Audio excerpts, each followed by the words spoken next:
Hello, friends. Welcome to Mike Makes. I'm Amal Ashok. I M Sanjay. Friendship എന്ന് കേൾക്കുമ്പോൾ സഞ്ജയ്ക്ക് എന്താണ് ആദ്യമായിട്ട് മനസ്സിലേക്ക് വരുന്ന കാര്യം എന്താണ്? ഒരു ട്രസ്റ്റ് തന്നെയാണ് എപ്പോഴും വരുന്നത്.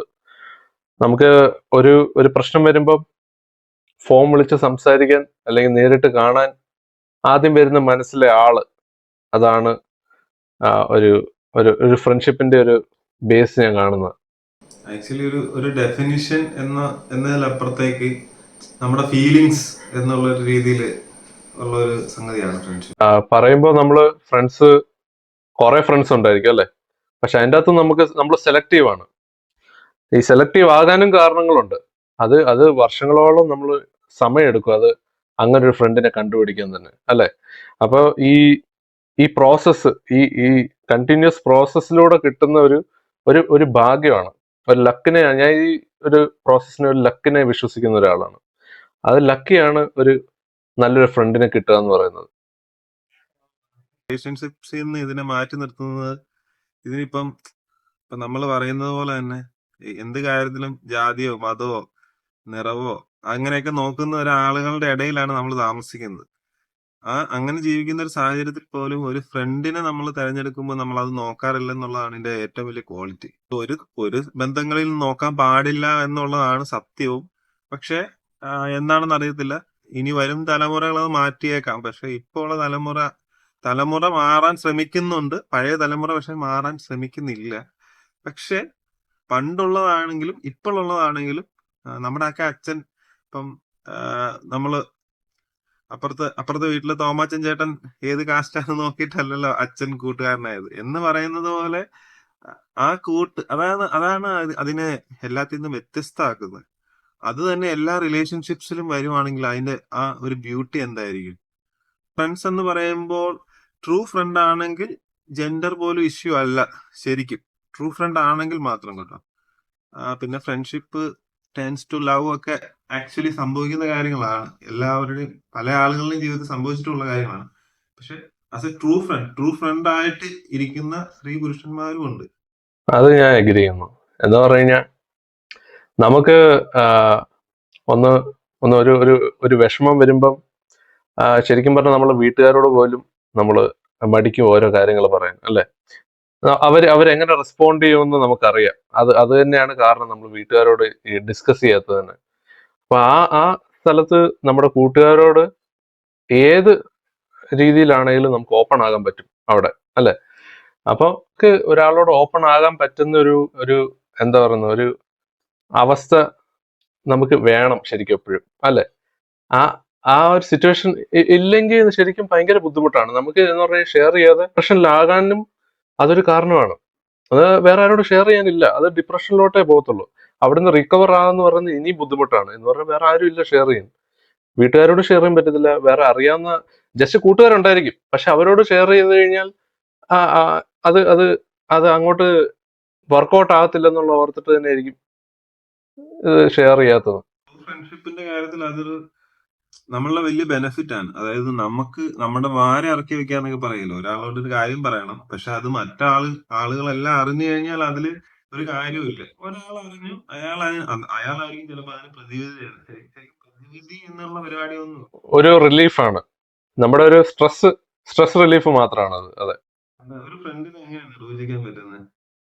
ഇപ്പൊ നമ്മള് വൈകുന്നേരം ആവുന്നു, നമ്മൾ വീട്ടുകാരോട് പറയാം ഞാൻ ചായ കുടിക്കാൻ പോവാന്ന് പറയും. അപ്പം ഇവരുടെ ചോദ്യം, ഇതിന് മാത്രം ചായ കുടിക്കാൻ എന്തിനാ ഈ വെളിയിൽ പോകുന്നതെന്നുള്ള, അല്ലേ. അവർക്ക് ആ പോയിന്റ് ഓഫ് വ്യൂ അത് കാണാൻ പറ്റത്തില്ല. അത് എന്താ പറയാ, വീട്ടിൽ ചായ ഉണ്ടാക്കി കുടിക്കാവുന്ന കാര്യമേ ഉള്ളൂ.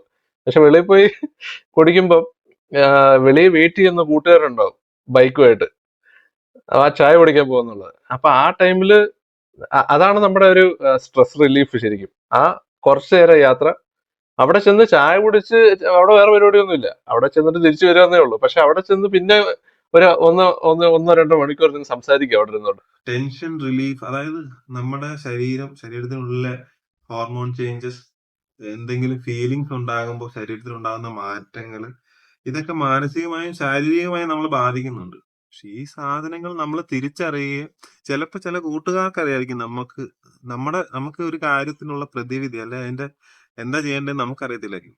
പക്ഷെ ചില കൂട്ടുകാർ പറയും നീ അത് ചെയ്താൽ ശരിയാകത്തില്ല, നീ ഇന്നതുപോലെ ചെയ് എന്ന് പറയും. ഇപ്പം നല്ല കൂട്ടുകാരല്ലെങ്കിൽ ചിലര് നമ്മളെ വഴി തെറ്റിക്കാൻ ചിലതും പറഞ്ഞു വരും. ഇപ്പം നമ്മുടെ ഉമേഷിനെ നമ്മുടെ ഷാജി വഴി തെറ്റിക്കുന്നത് പോലെ നീ മരണമാസാണെന്ന് പറയുന്ന കൂട്ടുകാരും ഉണ്ട്. എല്ലാ കാര്യങ്ങളും 100-ൽ 100 ഫ്രണ്ട്സ്. ഇപ്പം മെയിൻ ആയിട്ടുള്ള വാർത്തകളല്ലേ മറ്റേ ഈ പെൺകുട്ടികൾ ആത്മഹത്യ ചെയ്യുന്ന ഈ വീടുകൾ, ഭർത്താക്കന്മാരുടെ വീടുകളിൽ നിന്നൊക്കെ. ആക്ച്വലി അവരും ശരിക്കും ഫസ്റ്റ് കോണ്ടാക്ട് ചെയ്തിട്ടുണ്ടാകുക എന്താ പറയാ, വീട്ടുകാരെയൊക്കെ തന്നെ വിളിച്ചു പറഞ്ഞിട്ടുണ്ടായിരിക്കും. പക്ഷെ അതിലും നീ നേരത്തെ പറഞ്ഞിരിക്കുന്ന പോലെ റിലീഫ് ഒന്നും വീട്ടുകാരെ സംബന്ധിക്കുമ്പോൾ നാട്ടുകാരെ നോക്കണം, ബന്ധുക്കാരെ നോക്കണം.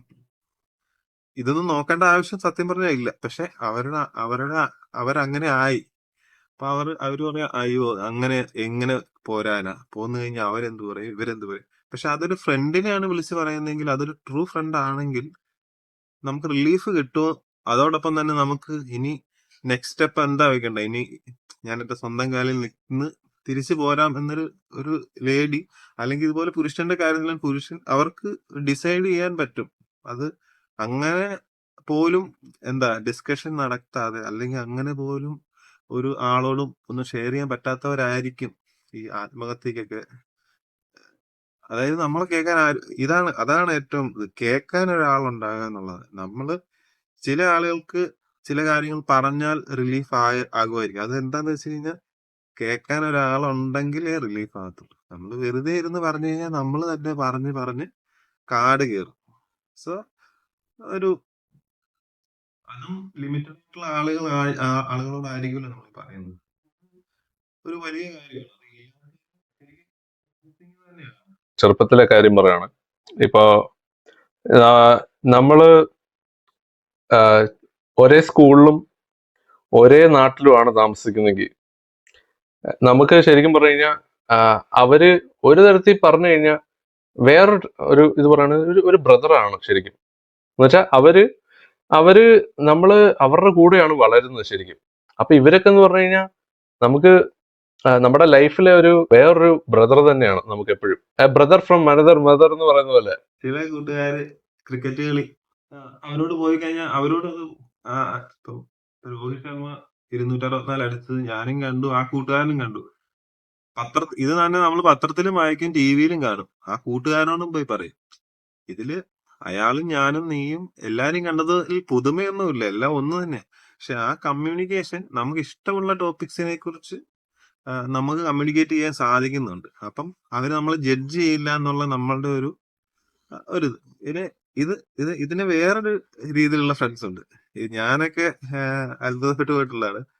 നമ്മളുടെ ഇൻട്രസ്റ്റുകൾ അല്ലാത്ത വേറെ, അതായത് അവർക്ക് നമ്മളുടെ ഇൻട്രസ്റ്റുകൾ ഇല്ല, പക്ഷെ അവർക്ക് അങ്ങനത്തെ ഫ്രണ്ട്സ് ഉണ്ട്, അങ്ങനത്തെ ബെസ്റ്റ് ഫ്രണ്ട്സ് ആയിട്ടുള്ള ആളുകളുണ്ട്. അവര് ചിലപ്പോ ഈ ഫ്രണ്ട്ഷിപ്പിന്റെ ഒരു കൺട്രോളിങ് ആയിരിക്കും ചിലപ്പോ അവര് ചെയ്യുക. അതായത് ഒരു കൂട്ടുകാരന് ഇപ്പം ക്രിക്കറ്റ് പറയുന്നവരുണ്ട്, സിനിമയുടെ കാര്യങ്ങൾ പറയുന്നവരുണ്ട്. അപ്പം ഇതുപോലെ റിലേറ്റ് ചെയ്യുന്ന കാര്യങ്ങൾ പറയാതെ തന്നെയും ഫ്രണ്ട്ഷിപ്പ് ആയിട്ട് ഇരിക്കുന്ന ബെസ്റ്റ് ഫ്രണ്ട്സ് ആയിട്ടുള്ള ആളുകളുണ്ട്. അവരെന്ന് വെച്ച് കഴിഞ്ഞാൽ അവർക്ക് പ്രത്യേക എന്തെങ്കിലും ആയിരിക്കും. അപ്പൊ അവരെ നമ്മൾ മനസ്സിലാക്കുന്നു. ഈ അതായത് ഇപ്പൊ പറഞ്ഞത് നിങ്ങളെ, അതായത് സഞ്ജയ് ഞാൻ അക്സെപ്റ്റ് ചെയ്യുന്നത് നിങ്ങളായിട്ട് ആണെങ്കിൽ എനിക്കും കുഴപ്പമില്ല, നിങ്ങൾക്കും കുഴപ്പമില്ല. അതായത് നിങ്ങൾ എന്റെ അടുത്ത് കൂടുമ്പോൾ ക്രിക്കറ്റ് കളി തന്നെ പറയണം, അല്ലെങ്കിൽ എനിക്ക് ഇൻട്രസ്റ്റ് ഉള്ള ടോപ്പിക്ക് നിങ്ങൾ പഠിക്കണം എന്ന് പറയാം. അങ്ങനെ അല്ലാത്ത ആളുകളും ഉണ്ട്. അപ്പം രണ്ടുപേർക്ക് ഇൻട്രസ്റ്റ് ഉണ്ടെങ്കിൽ ഇൻട്രസ്റ്റ് ആണ്, ഇല്ലാതെ ഇയാൾക്ക് ഇൻട്രസ്റ്റ് ഇല്ലെന്ന് വെച്ച് ഇയാളെ ഇട്ടിട്ട് പോകുന്ന അങ്ങനത്തെ രീതികൾ അല്ലാത്ത ആളുകളും ഉണ്ട്. അപ്പം ഇത് നമുക്ക് മൊത്തത്തിൽ നോക്കുമ്പോൾ ഇതൊരു ഗുഡ് ഫീലിംഗ് ആണ്. നമ്മൾ ഈ ടൈം പോകുന്ന അറിയുന്നില്ല. ഒരു സൂപ്പർ ഫീലിംഗ് ആണ്. ഓരോ സമയം കൂടുമ്പോഴും നമ്മള് ചിലപ്പോൾ എപ്പോഴും കൂടുന്ന ആൾക്കാരായിരിക്കില്ല, വല്ലപ്പോഴും ഒന്ന് കൂടത്തുള്ളൂ ഇവരൊക്കെ. ആ കൂടുന്ന സമയത്ത് പഴയ കാര്യങ്ങൾ പറഞ്ഞ് ചിരിക്കാനും അവിടെ നിന്ന് മറ്റവനെ കളിയാക്കാനും ആ സമയം എടുക്കും അതിനുവേണ്ടി, അല്ലെ? അപ്പം അത് അവര് നെഗറ്റീവ് ആക്കത്തേ ഇല്ല. അത് അതേ കാര്യം തന്നെ നീ ഇനിയൊരു 10 വർഷം കഴിഞ്ഞ് കണ്ടാലും അതേ കാര്യം തന്നെയായിരിക്കും പിന്നെ റിപ്പീറ്റ് ചെയ്യാൻ പോകുന്നത്. അത് അപ്പോഴും അത് പറഞ്ഞിരിക്കും. ഒരു 10 കൊല്ലം കഴിഞ്ഞ് ഒരു റിയൽ ആയിട്ട് ട്രൂ ആയിട്ട് നമ്മുടെ കൂടെ നിന്ന് ആ ഫ്രണ്ടിനെ പിന്നെ കാണുമ്പോൾ ഇന്നലെ കണ്ട ആ ഫീലിംഗ് നമുക്കുണ്ടാവും. നമ്മളവരെ കണ്ടു കഴിഞ്ഞപ്പോ നമ്മൾ ആ പഴയ ആളുകളായി. നമ്മൾ ആ പഴയ ഓർമ്മകളിലേക്ക് അതായത് വാച്ച് തിരിക്കാതെ തന്നെ നമുക്ക് പഴയ ഓർമ്മകളിലേക്ക് പോകാൻ. അപ്പോൾ നമ്മളാരും ജഡ്ജ് ചെയ്യുന്നില്ല. എന്ന് പറയുന്ന സാധനത്തിന്റെ കൂടെ നമ്മുടെ ഒരു ചെറിയ എഫേർട്സ് ഉണ്ട് എപ്പോഴും. ആ എഫേർട്സ് നമ്മൾ അറിഞ്ഞുകൊണ്ട് ചെയ്യുന്നതല്ല, ഇതൊരു ഫ്ലോയിൽ നടക്കുന്നതാണ്. ആളുകൾ ഭയങ്കര ഭാഗ്യമാണ് എന്ന് കരുതുന്ന ചില സ്ഥലങ്ങൾ, അല്ലെങ്കിൽ അവിടെ പോകാൻ പറ്റുന്നത് വളരെ എന്താ പറയാ ഭാഗ്യമുള്ളവരാണ്, അല്ലെങ്കിൽ അതൊരു ഡ്രീം കം ട്രൂ ആണ് എന്നൊക്കെ വിചാരിക്കുന്ന കുറച്ച് ആൾക്കാരുണ്ട്. ഇങ്ങനെ വിചാരിക്കുന്ന ആളുകള് തനിച്ചോ അല്ലെങ്കിൽ ഒരു ഫാമിലി ആയിട്ടോ അല്ലെങ്കിൽ ഒരു കമ്പനി ടൂറായിട്ടോ അങ്ങനെയൊക്കെ ട്രിപ്പ് പോകുമ്പോൾ എടാ ഞാൻ ഇന്ന സ്ഥലത്തുണ്ട്, നമ്മൾ അന്ന് പോവാന്നൊക്കെ പറഞ്ഞ സ്ഥലത്ത് ഞാൻ വന്നു, നമുക്കൊരു ദിവസം പോകണ്ടേ എന്ന് പറയുന്ന ആ കൂട്ടുകാരന് ഈ പോക്ക് അവന് ഫീൽ ചെയ്യില്ല. അതായത് ഇത് ഹാപ്പി കുഴപ്പമില്ല, അവൻ ചിലപ്പോൾ ഹാപ്പി ആകാൻ ശ്രമിച്ചിട്ടുണ്ടാകും, പക്ഷെ അവൻ ശരിക്കും ഹാപ്പി ആകുന്ന ആ കൂട്ടുകാരന്റെ കൂടെ പോകുമ്പോഴായിരിക്കും. ശരിക്കും നമ്മള് ഇപ്പം ഊട്ടിയിലെ കൊടൈക്കനാലിൽ പോയി തണുപ്പ് കൊണ്ട് നിൽക്കുന്നതിനേക്കാളും ഒരു മഴ പെയ്യാൻ നേരത്ത് ഒരു മരത്തിന്റെ ചുവട്ടിൽ ഒന്ന് മാറി കൂട്ടുകാരന്റെ കൂടെ നിൽക്കുന്നതായിരിക്കും നമുക്ക് ഹാപ്പി തരുന്ന മൊമെന്റ്. ഒരു റീല് ഞാൻ കണ്ടായിരുന്നു, ആസിഫ് അലിയുടെ റീല് കണ്ട്. ഇപ്പൊ റീൽസ് ഷെയർ ചെയ്യാണ് പരിപാടി. കൂട്ടുകാര് അപ്പൊ അതിനകത്തും ഉണ്ട്. അത് അത്ര ഈസി ഉള്ള പരിപാടിയല്ല. എനിക്കറിയാം നിന്റെ താല്പര്യം എന്തൊക്കെയാണ് എന്ന് എനിക്ക് കറക്റ്റായിട്ട് അറിയാം. അപ്പൊ എനിക്ക് കിട്ടുന്ന റീല് എനിക്കറിയാം നിനക്ക് പറ്റിയ റീലാണ്, അതുകൊണ്ട് നിനക്ക് തന്നെ ഞാൻ സെൻഡ് ചെയ്യത്തുള്ളൂ, വേറെ ആർക്കും സെൻഡ് ചെയ്തില്ല. എല്ലാവർക്കും ഇഷ്ടപ്പെട്ടെങ്കിൽ like, share and subscribe. See you in the next video. Mike mate show subscribe ചെയ്യുക.